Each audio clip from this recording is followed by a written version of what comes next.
The man told Mike Pence not to certify the election. The man called the Secretary of State, or was it governor? I forget, and asked for 11,072 votes. Stole $4 million from a friend of mine that had sued to get it back. Mike Pence, 40 out of 44 people. Just take a look at the 4 years, because each of these are just going to be separate sort of personal attack rabbit holes. Look at the country in those 4 years. No, they're not personal attack rabbit holes. They're legitimate things that actually happen. That's famous billionaire and man who confuses his wealth for wisdom, Mark Cuban, showing symptoms of stage 4 Trump derangement syndrome during an interview with Vivek Ramaswamy.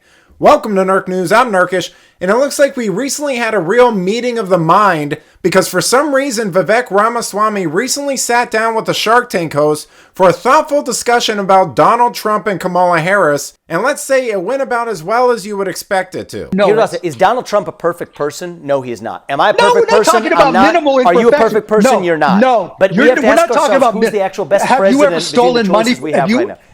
I've never stolen money from anybody. No. Either have I. Right? Have you ever had a company? I have no evidence to say that Donald Trump has either. Oh, I do for sure. Ask Barbara Corcoran, right? She had to sue to get her money back. Ask anybody from Trump University. Ask people who bought condos in Trump Soho. Ask people from, Trump Foundation that gave money there. Ask people who are giving money today, and he's using that money for his legal fees. So, this isn't like a little discretion. This is a habit. Mark, that's why I can't support him. Yeah. So look, I think that's less about politics and more about maybe like a criticism of one man. But that's the whole point. So look, you were talking about ethics. You would not. Have you ever told any of your employees to short pay a vendor just to try to save some money? No. Either have I. Right? What do you think about somebody who does that? You know what was crazy to me during the trial? I think a lot of what's happened is, because you saw this in the New York trial. I don't know what your perspective is on the New York trial or how closely you followed that. I did. I think that trial is fundamentally unjust against Donald Trump. Right? Do you agree with that? Let's just say it is. Do you agree with that? I don't. No, not necessarily. Mark really is revealing a bit too much here. We all know how cozy he was with Trump in 2015, and there was even speculation about him being Trump's VP, which he was more than happy to entertain, but it obviously didn't work out. And now he seemed to have made it personal, just like Bill Maher and anyone else on the Never Trump bandwagon, which now means that he's prone to having emotional outbursts online and in interviews with anyone who remotely seems to support Trump. I mean, that Barbara Corcoran thing happened in 2006, and Mark's suddenly pretending that he just learned about it. I mean, he's been doing that show with her for years. Are we really supposed to believe that never came up? Seriously? Cuban will claim all he wants that he's an independent, but his Trump derangement syndrome has basically forced him into the position of being a woke progressive defending Kamala Harris. You've seen what's happened with the border crossings recently, right? Yeah. They've dropped dramatically. She said she would sign the bill that the Republicans put together, right? Inflation is declining rapidly. She won't have tariffs, right? So effectively, we don't know about the tariffs. Actually, I want to see what comes out. I'm pretty sure she won't have tariffs, right? It depends on which kind of tariffs. Anyways. So what I'm about to say is, if she checked all your policy boxes, would you vote for her over Trump?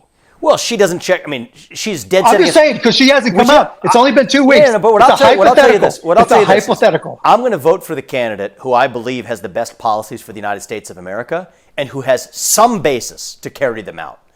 In my mind, that's exactly why I'm voting for Trump. That's exactly why I'm voting for Trump. I mean, again, if somebody and Trump and I don't agree on 100% of policies. I mean, I ran for president last year, for God's sake, right? And there's some areas where he and I have had open discussions where we have slightly different views.